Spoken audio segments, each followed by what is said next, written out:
said in oh, Jesus.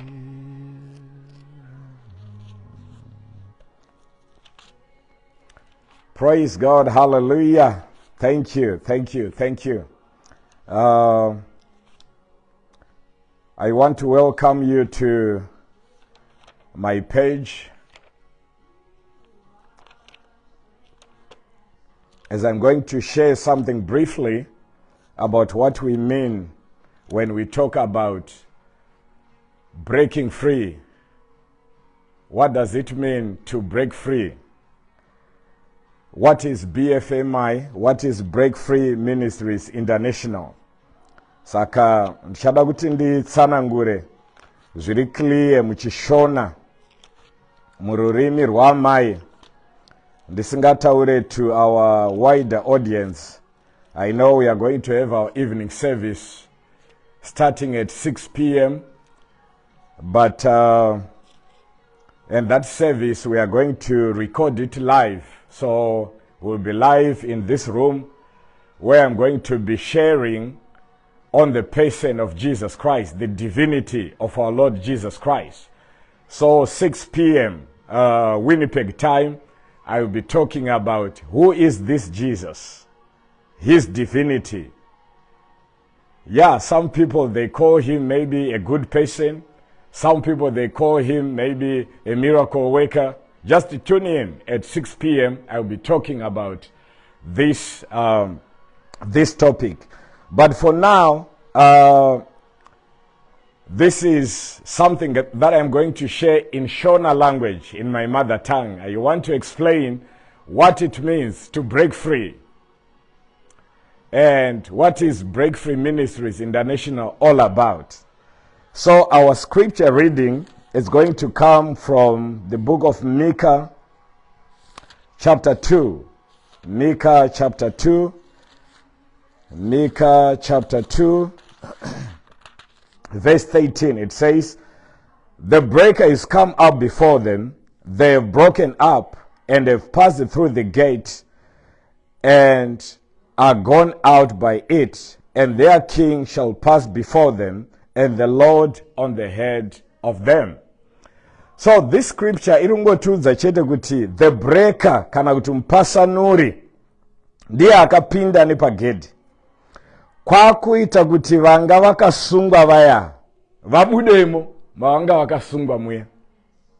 Ndo mupasanuri ari kutaurwa panapa ndi Jesu Kristu. Ari kupasanura panga pakasungwa, ari kusunungura panga pakasungwa. Ari kuita kuti vanhu vanga vari mumakeji vaburitswe mumakeji achivaita kuti vave vari free. Then avasunungura kudaro manje panapa pari kubva pataura pachiti anobva avaendera pamberi. Zorava kuti Jesu Kristu kana akusunungura haakusiye, but anomeka sure kuti vanhu vaasunungura anovatungamirira pamberi, anovaendera futi pamberi, anovatungamirira. Hallelujah. That's why achizotaura achiti makwai angu anonzwa izwi rangu na iwo anonditeerera. Saka mu BFMI kana tichitaura kuti chechi yedu inonzi Break Free Ministries International. What it simply means is we are following Jesus Christ, who is the breaker. Anodambura mangetani, anobata hupenyu. Kune mangetani akasiyana anobata hupenyu hwevana vevanhu. Kune mangetani ehosha, kune mangetani ekudhakwa, kune mangetani akabata mamarriage, kune mangetani akabata dzimba, kune mangetani akabata pfuma, kune mangetani akabata mabasa chaiwo ekuti chawada kuita hapana chinobudirira. Saka Jesu Kristu manje atinoparidza mu BFMI tichitaura kuti break free. Tiri kureva kuti anokudzikinura kubva pakusungwa.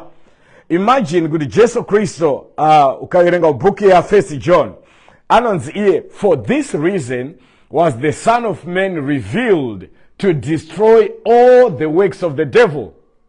You see? So Jesu Kristu manje akauya kuzoparadza mabasa ose ewakaipa. Hapana kana one rinonzi rakasiwa.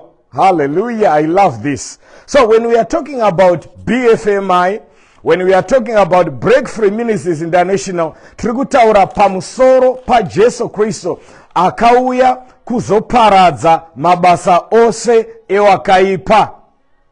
Tiri kutaura pamusoro pa Jesu Kristo akauya kuzoparadza mabasa ose emuvengi.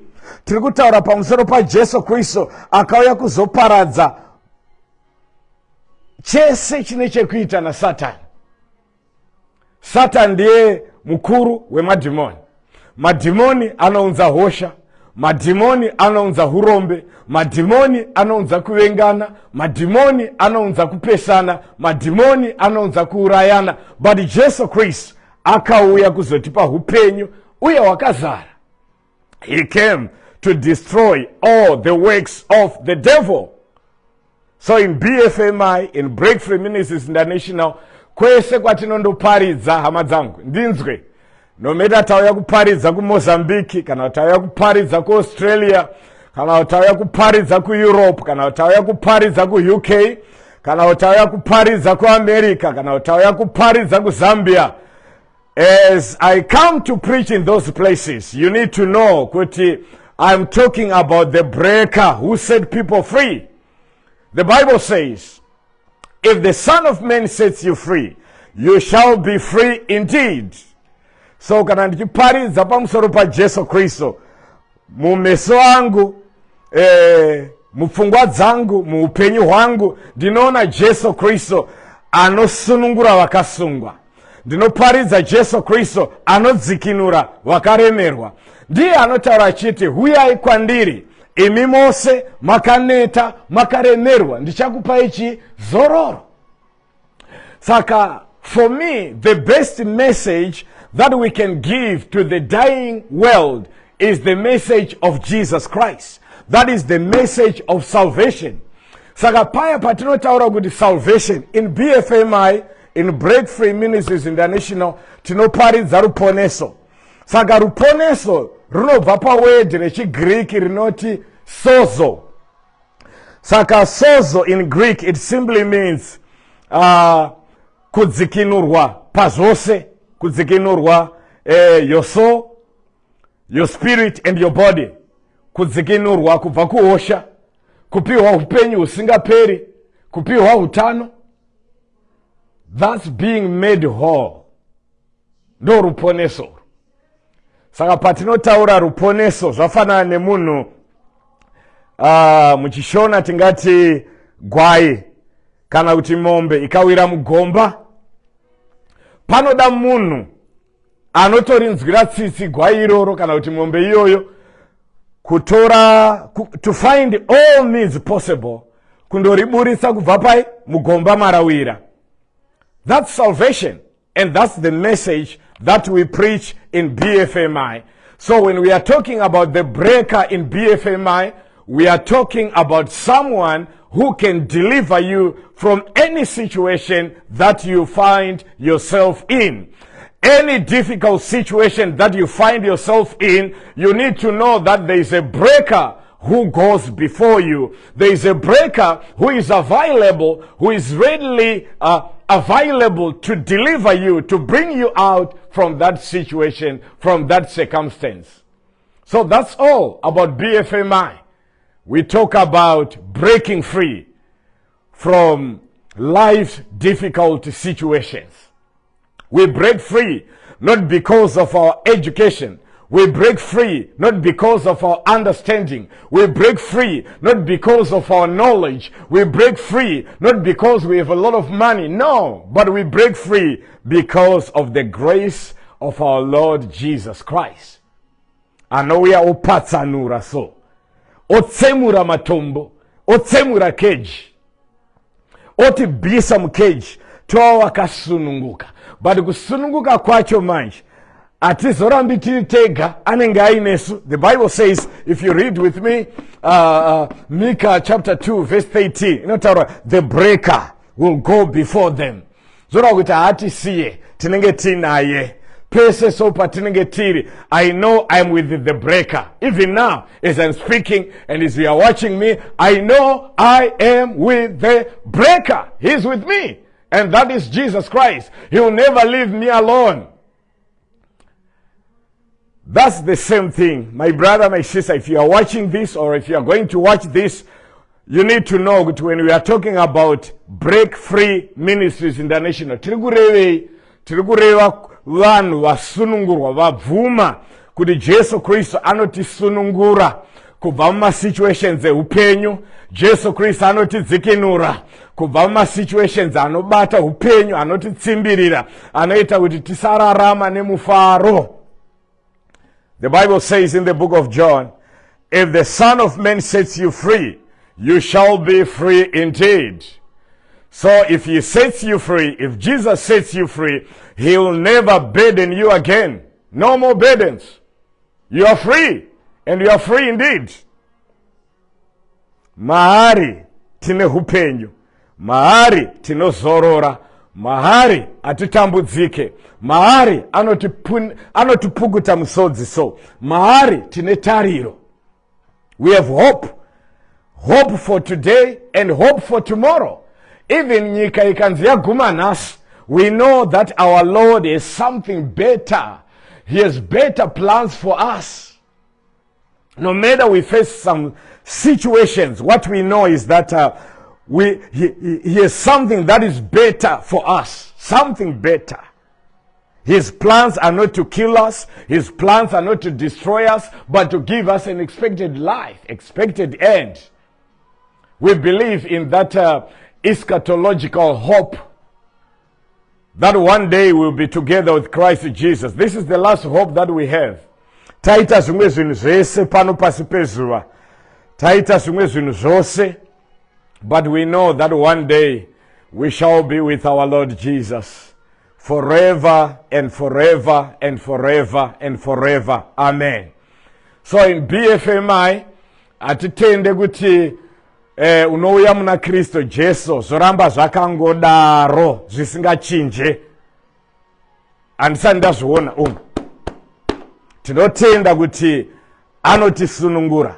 BFMI tinotenda kuti Jesu Kristo anotirwira. Tinotenda Jesu Kristo anotipa ruponeso. Tinotenda Jesu Kristo anotipasanurira. Patisingagoni kupasanura tega, anopasanura. Tinotenda Jesu Kristo kuti anotitakurira mitoro, anotidamburira majoko, anotirwira hondo, anotibvisira maplans ose ewakaipa, anoasulurutsa so. Anogadzira nzira pasina nzira. Anogadzira hwaro pasina hwaro. Anopa upenyu pasina upenyu. That's Jesus. And that's the one I preach. That's the one. Wheresoever I go. Mungava ma crusades, BFMI, tinoita mavuserere.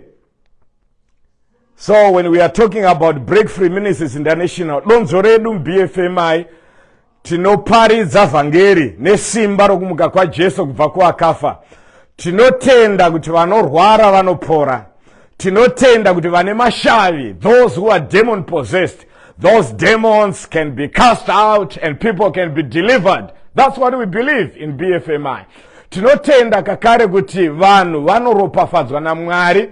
Tinotenda kakare kuti Mwari anokomborera vanhu.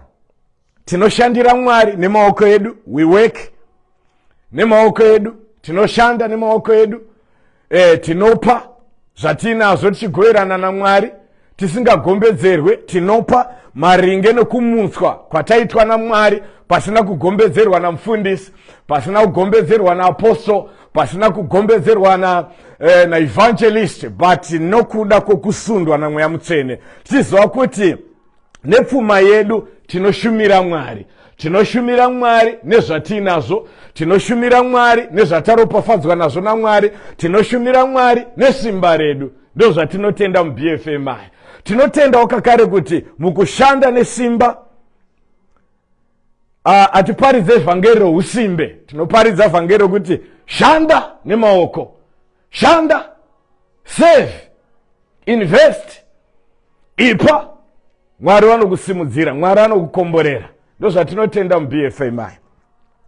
Saka muBFMI tinotenda vhangeri rakakwana raKristu Jesu. Zorava kuti if you are going to invite me to preach in your area, you need to know kuti the person whom we are calling to come and preach in our area, madhimoni tichaadzinga. Tinotenda kuti shoko raMwari roti muchaisa maoko pamusoro pavanorwara vachaporeswa. Tinotenda kuti tinonamatira vanorwara vachipora. Tinotenda kuti vakasungwa vanosunungurwa. Tinotenda mashavi anodzingwa. Tinotenda vasina vana vanova nevana. Tinotenda there are situations where we hear people who say, I was barren for so many years, maybe 5 years, 8 years, but now I have a child. You have those kind of testimonies. We have people who say, I was sick, but now, after prayer, after being prayed for, now I'm healed. We believe that in BFMI. This is the complete package of the gospel of our Lord Jesus Christ that we preach. Imagine, kubhuku yamabasa apostori tinonzwa kuti vadzidzi they took over from Jesus and they went about preaching the same gospel. Gospel zinongoreva kuti good news.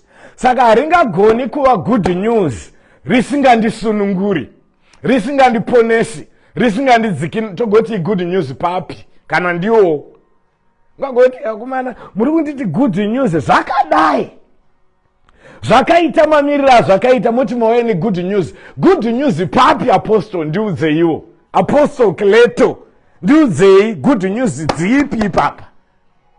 Saka vhangeri manje full package inonzi good news. Yobva yanzi nechikonzero ichi mwanakomana womunhu anonzi Jesu akauya kuzoparadza mabasa ose ewakaipa. So as we go about preaching the gospel with the anointing of the Holy Spirit upon us in BFMI, in Breakthrough Ministries International, tinotenda vanorwara vanopora, vakasungwa vanosunungurwa. Tinotenda kune hupenyu, kune hope iriko kumberi kwedu, hope yekuti tichagara naJesu nokusingaperi. Zvishamiso zvichapera, zviratidzo zvichapera, mamiracles achapera, but tine tariro yekugara naKristu Jesu nekusingaperi peri.